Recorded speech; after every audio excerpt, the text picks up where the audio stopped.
I've been using this sunscreen for a while and I will testify.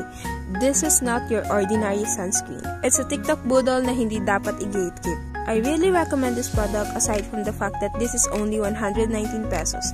Grabe rin kasi yung naging help niya sa akin. Yung worry ko about breakout tuwing excessive yung oiliness ko, ate ko nawala. Also, para ka lang naglagay ng water sa face ko, super lightweight and no white cast. Grabe rin naman talaga yung properties ng sunscreen na to.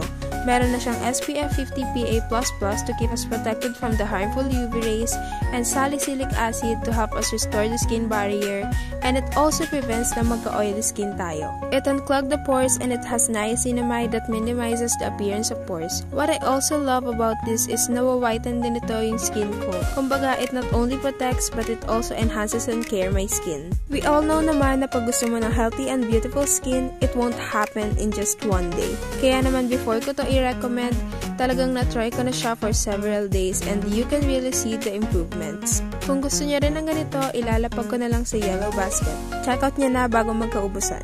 Bye-bye!